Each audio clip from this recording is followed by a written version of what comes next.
É a história de como Deus estava buscando uma noiva para o seu filho. Cada livro é diferente de todos os outros livros. Estou tentando lhe dar a chave para que você mesmo compreenda a mensagem.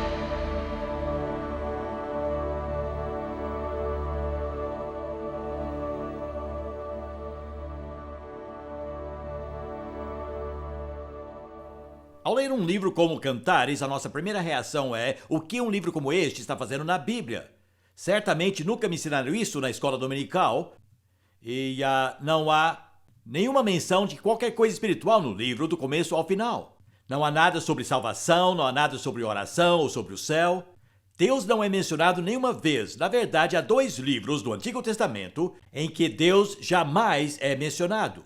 E por acaso, os 2 são romances. O outro é Esther, que nós já estudamos, mas aqui temos um livro que não tem nada espiritual, que nem menciona Deus.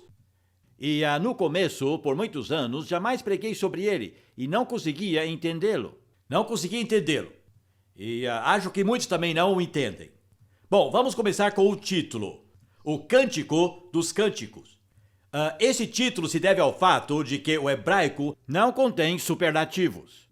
Não podemos dizer esta é a canção mais fantástica, é demais, ou qualquer outro superlativo. Não usam esses comparativos, então, ao invés de dizer a maior canção, dizem o Cântico dos Cânticos. Ao invés de dizer o Rei Maior, se diz o Rei dos Reis. Não se diz o Maior Senhor, se diz o Senhor dos Senhores. Então, o Cântico dos Cânticos quer dizer este é o melhor, é o maior de todos. E pode até ser uma canção fantástica, mas por que está na Bíblia? Além de não ser espiritual, é muito sensual. Ele afeta os seus 5 sentidos, o seu olfato, você pode cheirar todas as maçãs e as passas e as flores, e o paladar, você pode sentir o gosto das frutas. Quais são os outros? Audição, vista. Está faltando um. Toque. Está tudo ali. É uma canção sensual, cheia de sentidos. E contém uma descrição exata dos corpos uns dos outros. O jovem e a jovem nesta canção realmente ficam bem íntimos, até excitados. E como já falei, nunca me ensinaram isso na escola dominical, mas comecei a ficar interessado nesse livro quando estava entrando na puberdade. E talvez seja muito apropriado que estamos estudando isso 2 dias antes do Dia dos Namorados, que é dia 14 de fevereiro. Então, por anos, jamais preguei sobre ele, não consegui entendê-lo. Eu pensei que... eu fiquei com complexo de culpa. Cheguei a comprar tantos comentários, exposições devocionais deste livro, tentando chegar a um entendimento dele. Mas só aumentou meu complexo de culpa, porque aparentemente foi escrito em um código escondido. E nenhuma das palavras tinha o sentido que eu achava que tinham, segundo estes comentários e os tratados devocionais. E acho que cheguei ao fundo do poço quando li um comentário sobre um versículo no capítulo 1, onde ela diz: meu amado repousa entre os meus 2 seios. E o comentário explicava que isso significava o Antigo e o Novo Testamento.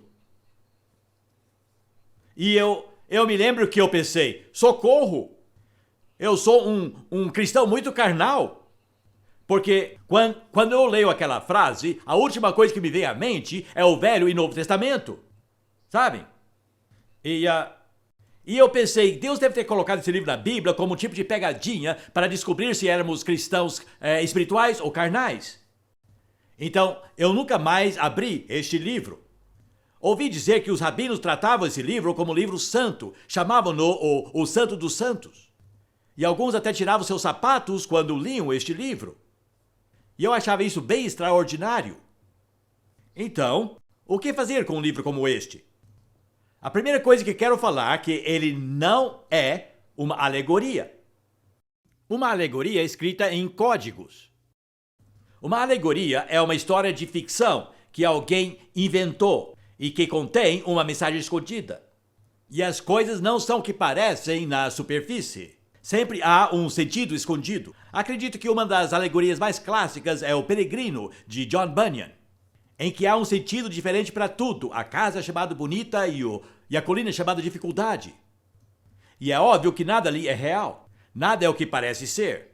As Viagens de Gulliver é uma outra alegoria. E havia um vigário que estava convencido de que o ursinho Puff era uma alegoria. Uma alegoria ecumênica. E que o ursinho Puff era anglicano, um urso com pouco cérebro, mas o centro de tudo que estava acontecendo. E que o guru, Leitão, era metodista, sempre andando com o ursinho Puff. E Tigre era pentecostal, sempre pulando e assustando as pessoas com sons que ninguém entendia. E todos pertenciam a Cristóvão e acabaram lá num lugar... todos acabaram num lugar encantado juntos com ele. Na verdade, foi muito bem elaborado. Estava no jornal anglicano. Mas uma alegoria é isso aí. É uma história de ficção, com um sentido escondido. E infelizmente, a maioria das pessoas tem tratado o livro de Cantares desta forma. O problema é que ao tentar decifrá-lo, todos têm um código diferente. Todos têm uma interpretação diferente. Todos enxergam o que querem enxergar, e isso jamais me satisfez. Por que não interpretar o livro da sua forma mais simples, mais óbvia? Bom, porque não achamos isso muito espiritual. O problema é que nossa forma de pensar foi muito mais influenciada pelos gregos do que pelos hebreus. E os gregos nunca juntaram as coisas. Para eles, a vida era sempre dividida entre o físico e o espiritual, o sagrado e o secular. Tudo era sempre dividido. Eles nunca conseguiram unir o físico e o espiritual em uma só visão. Então, os gregos eram ou pessoas muito espirituais ou muito físicas, ou extremamente indulgentes ou abnegadas. Agora, para os hebreus, há um Deus que criou o físico e o espiritual, e na sua forma de pensar, o físico é bom. Ao passo que para os gregos, o físico era pecaminoso por si só. Mas se Deus, um bom Deus, fez este mundo material, então as coisas materiais são boas, e foi Deus que nos fez macho e fêmea, e nos deu a possibilidade de nos apaixonarmos, e de sermos marido e esposa juntos. Então não estamos falando de uma alegoria, e sim de uma aprovação. Uma aprovação. Anota isso aí. Aqui, bem no meio da Bíblia, Deus está aprovando o amor entre um homem e uma mulher. Está dizendo, eu fiz isso, eu bolei isso, eu criei isso. Uma das maiores mentiras que o diabo tem espalhado pelo mundo é que Deus é contra o sexo e Satanás é a favor, quando, na verdade, é exatamente o contrário. Mas o diabo tem convencido tantas pessoas com essa mentira. Deus criou o sexo e o diabo está destruindo-o. Essa é a verdade. Então aqui temos uma aprovação, no meio da Bíblia, de amor humano. E a Bíblia diz, nunca considere algo imundo que Deus considera limpo. E isso se aplica especialmente aqui. Toda vez que eu celebrava um casamento, eu sempre lia uma parte do livro de Cantares e falava com eles para ler o restante juntos da lua de mel. E recentemente um pastor me disse que fazia a mesma coisa. E falou com um casal que queria ler esse livro no seu casamento e disseram, pastor, não pode ler isso na igreja. Mas está lá, no meio da Bíblia.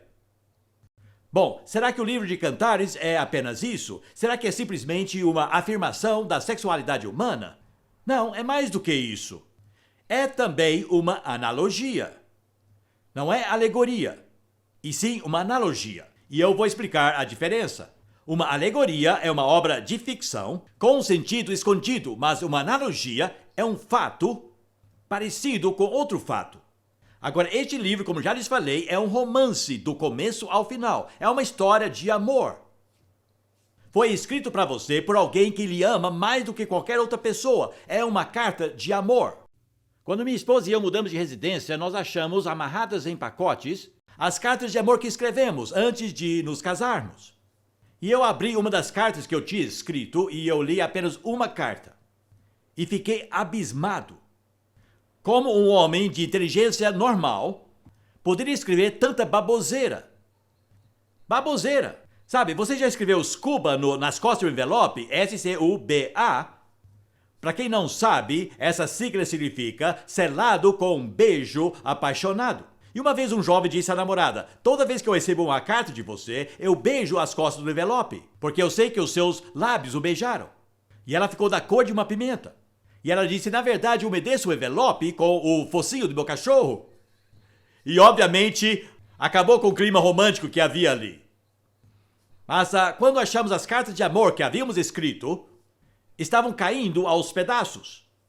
Mas não foi porque nos casamos 300 anos atrás, Mas sim, porque quando você recebe uma carta de amor, você lê e lê e lê de novo. E eu carregava as cartas dela no bolso do meu uniforme da aeronáutica. E sempre que podia, eu tirava a carta e lia de novo. Agora, quando recebo um envelope pardo com uma janelinha na frente, eu não faço isso.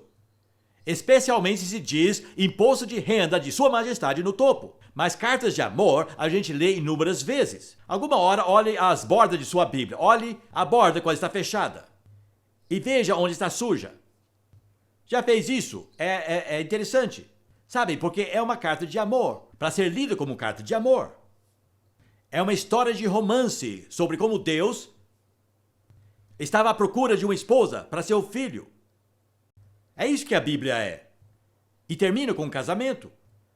O livro todo é uma história de amor. E bem no meio tem um livro que é uma história de amor.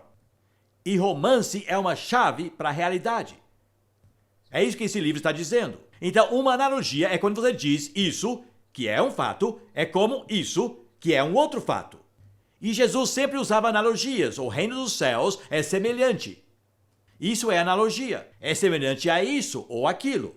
Ele começa com algo que o povo conhece e entende e diz: o que vocês não conhecem ou entendem é semelhante a isso que vocês conhecem. E a analogia deste livro é muito simples. O amor entre o homem e uma mulher é semelhante ao amor entre Deus e os seres humanos. Os dois são semelhantes. E, obviamente, a experiência de amor humano é universal. 75% das músicas populares falam do amor entre um homem e uma mulher. É o tema mais comum de nossas canções. Uma experiência comum a todos os seres humanos. E a Bíblia diz que nosso relacionamento com o Senhor pode ser semelhante a isso. Você pode dizer acerca dele: meu amado é meu e eu sou dele. É assim que deve ser nosso amor. É uma analogia. Então vamos usar como uma analogia. É um fato ilustrando um outro fato. Agora, era sim um fato real. E foi escrito por Salomão, que herdou de seu pai. Ele era filho de Batseba. E ele herdou de seu pai um trono, um palácio, um violão e a habilidade de escrever letras de músicas. E o livro de Reis nos diz que ele escreveu 1005 cânticos. E sobrou deles mais ou menos meia dúzia na Bíblia. Então, o que aconteceu com os outros 999? Bom, eu tenho uma teoria. É só uma teoria, mas vê se você concorda com ela. Me ensinaram na escola dominical que Salomão era o homem mais sábio no Antigo Testamento. Te ensinaram isso? E muitos anos depois eu descobri que ele teve 700 esposas, além de 300 concubinas. Então ele tinha 700 sogras. Será que um homem desse é sábio? E na verdade descobri que Salomão, como muitos outros homens, tinha muita sabedoria para os outros, mas não para si mesmo. Infelizmente não seguiu o seu próprio conselho. Ele pregava, mas não praticava. E aqui vai a minha teoria. De todas aquelas 1000 mulheres, apenas uma era a escolha de Deus para ele. Bom, escreveu 999 cânticos que não foram publicados na Bíblia. Só um foi. Aqui vai minha teoria. Escreveu um cântico para cada mulher. E Deus disse: vou escolher o que você escreveu para a mulher que eu escolhi para você. Isso faz sentido? Bom, perdemos todos os outros, não sabemos como eram, talvez não eram próprios para serem lidos. Mas este cântico foi publicado por Deus. Agora diz no livro de Cantares que ele já tinha 60 rainhas. Ele diz que tinha 60 rainhas. E concubinas sem número quando escreveu este cântico. Sua carreira já estava bem adiantada. Mas essa aqui era a escolhida. Essa moça simples lá do norte. Essa era a moça que Deus queria para ele e pela qual deveria ter esperado. Então nenhum dos outros cânticos foram publicados, nenhum deles. Agora, antes de estudarmos o livro de Cantares propriamente dito, preciso dizer que os estudiosos são muito divididos quanto ao enredo. Há um enredo aqui, mas alguns estudiosos dizem que o enredo contém 3 personagens. Um triângulo de guerra, ou melhor, de amor. Temos aqui um pastor e um rei e a moça. E ela está dividida entre seu amor pelo pobre pastorzinho e o rei poderoso. qual dos dois ela escolherá. E para eles, o livro de Cantares é este triângulo, com a moça no meio sem saber qual dos dois escolherá. Bom, isso é um enredo bem interessante e até um ótimo sermão. Porque daí pode concluir com um apelo bem emocionante. Você é esta moça. Você vai escolher o príncipe deste mundo ou o bom pastor. Sabe? Um bom sermão. Mas, na minha opinião, não passa de lixo, porque se este é o enredo, então por que cargas d'água Salomão escreveu este cântico? Porque ele seria o vilão neste caso. E há outros motivos. O ambiente aqui é um ambiente de inocência e não de culpa. Não há um rei perverso tentando seduzir uma moça inocente. Essa é uma distorção. É uma canção de amor pura e simples do começo ao fim. Portanto, temos que voltar a um enredo de dois personagens. Mas daí temos que explicar por que o rapaz fala como pastor e como rei. Bom, para início de conversa, muitos dos reis de Israel eram primeiramente pastores. Era uma combinação singular. Os reis pastores de Israel combinavam o mais alto e o mais baixo da escada social. O pastor era o mais baixo. Sabe, Jessé disse a Samuel, quando Samuel perguntou, tem mais filhos? Ele disse, só o pastorzinho. Era o mais baixo da escada. E outro caso é o caso de Moisés, que também foi o pastor antes de liderar o povo de Deus. E Davi também foi o pastor antes de se tornar rei. Então não era uma combinação incomum, mas há mais do que isso. Toda essa história parece um conto de fadas ou um romance, desses que você acha na banca. A velha síndrome de Cinderela. A síndrome da Jane Eyre, a síndrome do Daddy Longlegs. Parece que estou falando grego aqui. Será que vocês só leem a Bíblia? Ou a noviça rebelde. Todos já viram a noviça rebelde. Bom, como eu já disse, é um enredo digno de Catherine Cookson ou Barbara Cartland, de uma moça pobre. O príncipe se apaixona por ela e o sapato serve e ele a leva para o palácio. Essa é a história essencial. Mas vamos estudar mais detalhadamente. Ao ler pela primeira vez o livro de Cantares, é como tirar a tampa de um quebra-cabeças. E você vê um monte de peças coloridas misturadas dentro da caixa. Agora, eu trapaceio quando faço quebra-cabeças. Eu gosto deles, mas gosto de trapacear. E o que eu faço? Eu coloco a figura na minha frente. Depois pego uma peça e vou movendo-o pela figura, até achar onde ele se encaixa. Agora, isso é trapacear. Uma pessoa boa em quebra-cabeças jamais faria isso.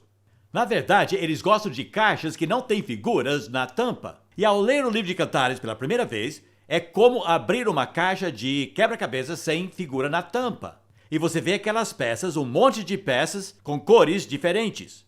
Bom, hoje nós vamos trapacear e eu vou lhes dar a figura da tampa. E depois, ao ler o livro sozinho, todas as pecinhas vão encaixar dentro desse quadro.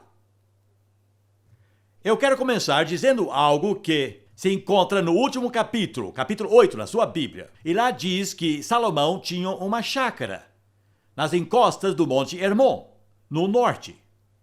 E quando se cansava de ser rei, ele ia lá para ser um pastor. Assim como a família real da Inglaterra. É uma boa forma para relaxar, vestir umas roupas mais confortáveis e ir lá para o campo e fazer de conta que é uma pessoa da roça. Bom, era isso que Salomão fazia. Ele tirava a coroa e vestia jeans e ia lá para o norte. E enquanto estava lá, ele costumava sair com suas ovelhas. E claro que lá você tem que levar as ovelhas ao pasto, porque não há campos verdes como temos aqui. Apenas rochas e montanhas com pedaços de pasto aqui e ali. E as ovelhas também precisam de águas paradas, porque as narinas de uma ovelha ficam perto de sua boca. Então, se beber de água corrente ou de águas agitadas, afogará, porque entra água pelas suas narinas. Então, tem que achar águas paradas. Então, o bom pastor leva as ovelhas para os pastos verdejantes e para as águas tranquilas, andando quase 30 km por dia. E no calor do meio-dia, ele tem que obrigar as ovelhas a se deitarem. E ele faz isso amarrando uma corda nas suas pernas dianteiras. Tem uma figura lá em casa das ovelhas deitadas com as pernas amarradas. Então, ele as faz repousar em pastos verdejantes, para não cansá-las no calor do dia. E é isso que o bom pastor faz com o seu rebanho. Ele já te obrigou a deitar? Muito bem. Na propriedade de Salomão, nas encostas do Monte Hermon, havia um fazendeiro arrendatário. E ele morreu. E os filhos começaram a tomar conta. Não sabemos se eram 3 ou 4 filhos. 3 ou 4 rapazes e 2 moças, uma das quais era bem jovem, mas uma já era adulta. E ela é a moça deste cântico. E a vida dela passou a ser uma vida muito enfadonha. Sabe, os pais dividiram a chácara e disseram aos filhos: essas são suas vinhas e a filha, esta é sua. Mas os rapazes a obrigavam a fazer todo o serviço da casa e, além disso, trabalhar na vinha. E ela reclamou que gastava tanto tempo cuidando das vinhas de seus irmãos que a dela estava negligenciada. Além do mais, aconteceu uma outra coisa com ela que significava que provavelmente ficaria como escrava de seus irmãos pelo resto de sua vida. A sua pele ficou cada vez mais queimada pelo sol. Agora aqui, isso seria atraente. Todos nós gostamos de ir para a Espanha para ficarmos um pouco mais bronzeados, mas isso aqui é a base para as câmaras. Mas gostamos de sair de férias e tomarmos banho de sol e voltamos achando que estamos mais bonitos, mas lá no Oriente Médio, a noiva fica protegida do sol por 12 meses antes do casamento, para ficar bem branquinha. E foi isso que fizeram com Esther, a rainha.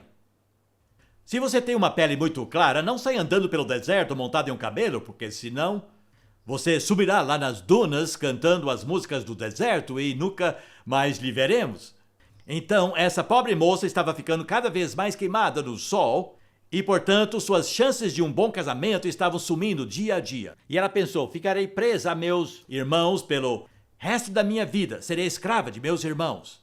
Mas um dia, lá no campo, ela encontra um jovem rapaz. E eles começam a bater papo, gostam um do outro e marcam um encontro para o próximo dia. E depois no próximo e no próximo. E depois de 15 dias estão profundamente apaixonados. E começam a dizer todas aquelas tolices que os apaixonados dizem, os enamorados. Por exemplo, falando com o outro: a única cama que precisamos é o capim verde. Não precisamos de um telhado sobre nossa cabeça, temos essas árvores majestosas. É assim que elas falam antes do casamento. Depois elas querem móveis planejados e sei lá mais o que, mas antes do casamento qualquer lugar serve. A grama será a nossa cama e as árvores serão o nosso telhado. As tolices que a gente fala, não é verdade? E o livro de Cantares está cheio dessas frases. E, finalmente, há uma coisa que a perturba. Ela não sabe quem é este rapaz. E ela fica lhe incomodando, dizendo: de qual das fazendas você é? Para onde você leva as ovelhas ao meio-dia? E ele diz: bem, você sabe como é que é, a gente tem que seguir as ovelhas, tem que seguir as cabras. Ele evita responder e não diz quem ele é. Mas ela está bem apaixonada por ele e ele por ela. E finalmente ele diz: você casa comigo? Quantos anos ela esperou ouvir essa frase? Com alegria respondeu: sim, sim, sim. Daí disse: bom, tenho más notícias, tenho que ir embora amanhã. Ele disse: eu moro e trabalho lá na cidade grande, no sul. Mas disse: vou voltar para casar com você. Se prepare para o casamento. Mas vou embora amanhã. E volto para o casamento. Então, pelos próximos meses, com muito ânimo, ela se preparou para o seu casamento. Ela achou que isso nunca aconteceria, mas agora estava muito empolgada. Só que ela começou a ter pesadelos. E não precisamos ser psicólogos para interpretarmos aquilo que ela sonhava. O tema comum de todos seus sonhos era: eu o perdi, agora preciso achá-lo. E uma noite ela dormiu e ela sonhou que ela está correndo pelas ruas da cidade procurando-o. E ela encontra o vigia e pergunta: você viu o meu amado?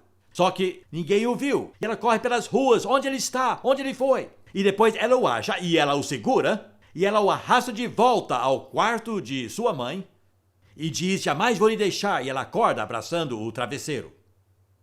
Um outro sonho foi que ele estava à porta.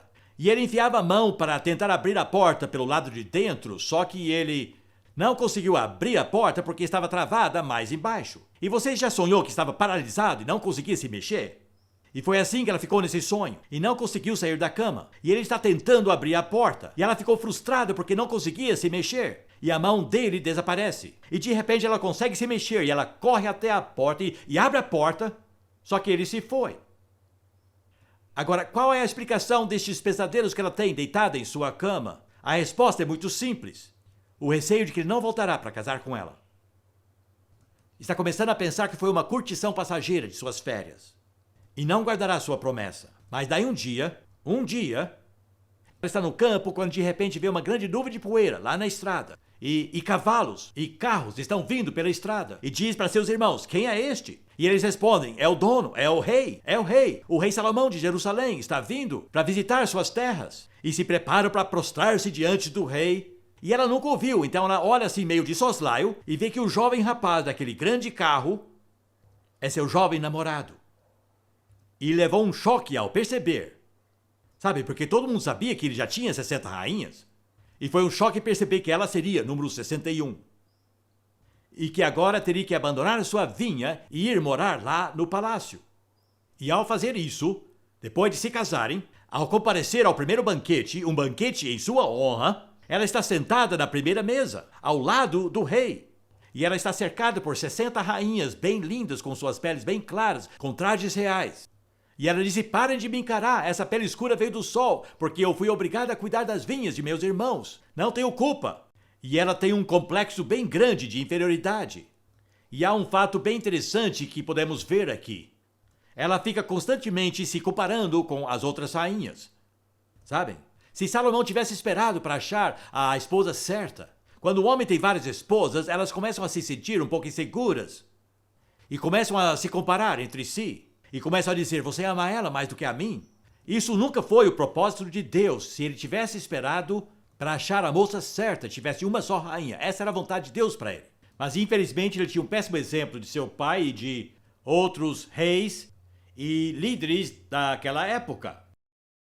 Agora, ela diz: Salomão, não podemos voltar para o norte? Não podemos deitar na grama embaixo das árvores? Não podemos viver na sua propriedade lá? Ele diz: não, eu sou o rei, você tem que ser a rainha. Você tem que reinar comigo aqui. Então, finalmente, ela diz: mas veja todas essas mulheres bonitas ao meu redor. E ele diz: ouça. Na verdade, ela diz com um tom de alto desprezo: olha, eu sou apenas a rosa de Saron. Eu sou o lírio do vale. Bom, nós achamos essas flores bonitas, mas vá lá para Israel e dá uma olhada. São flores bem miudinhas, não chamam a atenção. São pisadas, como margaridas num gramado. O lírio do vale cresce nas sombras, é uma flor bem pequena. E a rosa de Saron também é uma flor muito pequenininha, que cresce nas planícies perto do Mediterrâneo. E ela diz: sou apenas a rosa de Saron, o lírio do vale. Agora, a flor mais bonita em Israel é o lírio. Essa flor sobe e é branca e tem uma forma muito graciosa e cresce mais ou menos a essa altura. Então, ele diz, quando ela diz: sou apenas o lírio do vale e a rosa de Saron, ela está se inferiorizando. Mas ele diz como o lírio entre os espinhos. É a minha querida entre as donzelas. E isso a conforta, de tal forma que ela canta uma pequena canção para se animar. E essa é a canção: me levou à sala de banquete e o seu estandarte sobre mim é o amor. Me trouxe à sala de banquete e a sua bandeira sobre mim é o amor. Conhecem? Foi isso que ela cantou para si mesma. Não com a melodia que nós conhecemos, mas essa foi a sua canção. E ela tem que aceitar o fato de que ela se apaixonou pelo rei. Bom, esse é o esboço, a tampa da figura da caixa de quebra-cabeças. Mas por que cargas d'água está na Bíblia? Bom, temos duas respostas para isso. E por esses motivos devemos ler e estudar esse livro. Número 1. A essência da nossa religião é um relacionamento muito íntimo e pessoal. E quem não tem esse relacionamento pessoal não entendeu nada. Ser um cristão não é ir à igreja, orar, ler a Bíblia ou sustentar missionários. Ser cristão é estar apaixonado pelo Senhor. O único motivo para cantarmos hinos é cantar canções de amor. Sabe? Se você não entende isso, então entendeu nada. E aqui, bem no meio da Bíblia, temos esse relacionamento muito íntimo e muito amoroso entre Salomão e essa caipira. E essa mensagem, bem no centro da Bíblia, é muito profunda. Nosso relacionamento é muito íntimo e pessoal. Meu amado é meu e eu sou dele. Não é por acaso que isso fica no meio da sua Bíblia. Porque, por toda a Bíblia, o relacionamento entre Deus e o seu povo é apresentado em termos sexuais. Deus e Israel. Deus é o marido, Israel é sua esposa. E ele a corteja. E casa-se com ela no Monte Sinai. E faz uma aliança com ela. E ao correr atrás de outros deuses, ela se torna uma adúltera. Essa é a simbologia. Um dia o profeta veio e disse ao Senhor: o que devo fazer hoje? E o Senhor disse: eu quero que você saia às ruas e ache uma prostituta. Mas sou um profeta. Ache uma prostituta. O que devo fazer com ela? Case-se com ela. E depois, Senhor? Bom, você terá 3 filhos com ela. Ela amará o primeiro, mas não amará o segundo. E o terceiro, senhor profeta, nem será seu. Então o nome será Não é Meu. E depois o que eu faço? Bom, depois, infelizmente, ela voltará às ruas, à sua antiga profissão. E eu ficarei com os 3 filhos. Isso mesmo. Então o que devo fazer sobre isso?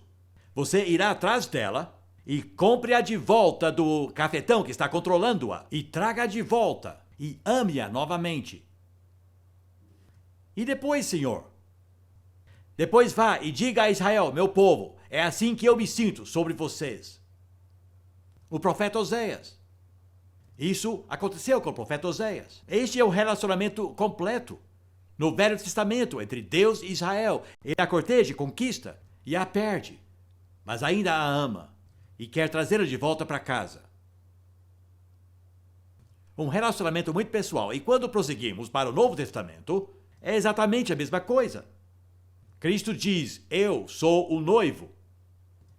Ele procura uma noiva e somos essa noiva.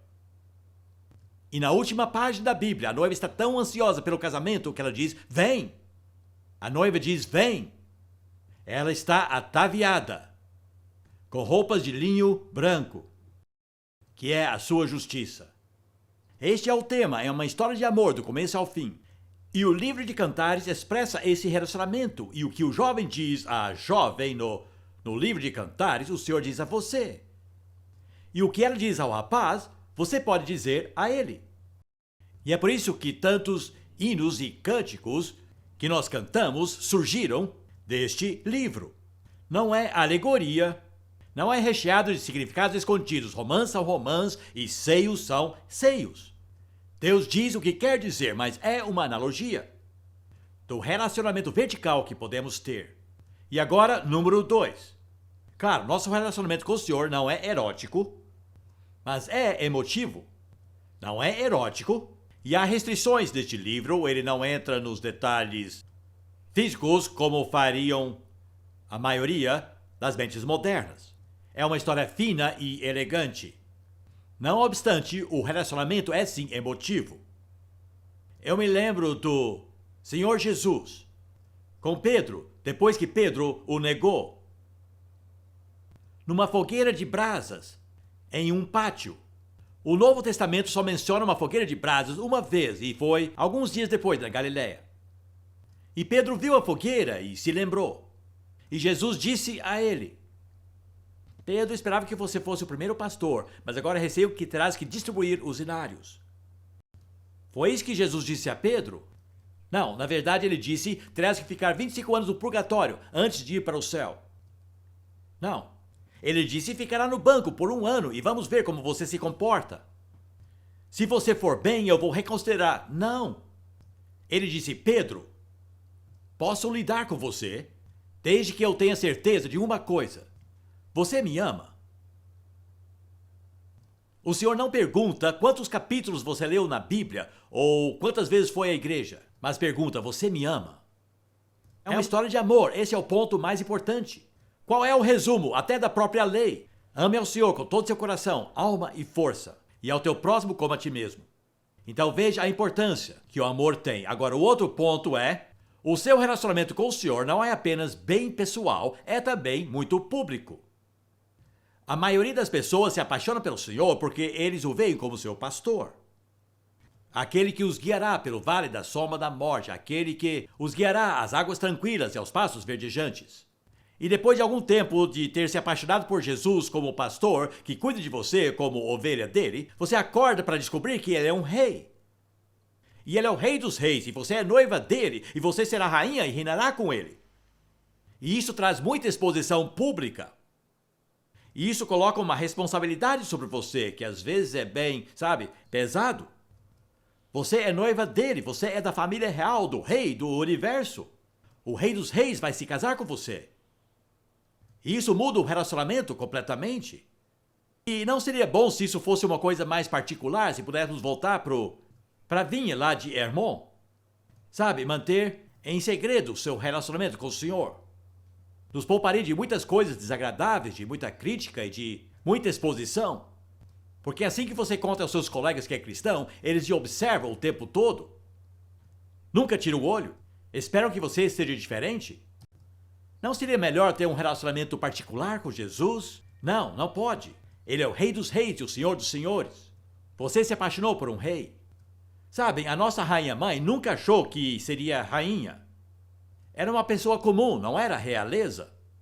E ela se apaixonou e casou-se com o segundo filho gaguejante do rei Jorge V. E depois, quando o rei Eduardo abdicou-se do trono, e eu me lembro de ouvir isso, eu tinha 8 anos de idade, quando abandonou seu trono por causa de uma mulher que foi divorciada 2 vezes, foi algo assim bem devastador, mas ninguém se abalou tanto quanto a rainha-mãe. Mas acho que foi a melhor rainha que já tivemos. Uma mulher impressionante. Ela se porta como uma pessoa da realeza, mas ela não tem sangue real. Mas se tornou rainha por amor do rei Jorge VI. E ela ainda é a rainha. Imagine só o dia em que ela morrer, o país inteiro ficará de luto por ela. Aceitou o desafio. Esperava mais de Charles e Diana. Sabem, porque ela disse alguma coisa. Quando ficaram noivos, foi muito parecido com o livro de Cantares. Perguntaram, como você vai lidar com toda essa exposição e publicidade? Ela disse, desde que ele me ame, não será problema. Me levou à sala de banquete e a sua bandeira é o amor. E sabem, no casamento, havia pessoas com telescópios que sabiam ler lábios, observando o dia inteiro de seu casamento. E estavam ali na sacada. E ele disse, vamos beijar? E ela disse, por que não? E ele a beijou. E foi o primeiro beijo da realeza em público, na Grã-Bretanha. Segundo dizem. Como sabia o que estava dizendo? É porque havia pessoas com telescópios observando-os, lendo seus lábios. Tudo que um disse para o outro. Se é membro da realeza, todos lhe observarão. E você não pode desapontá-los das suas expectativas.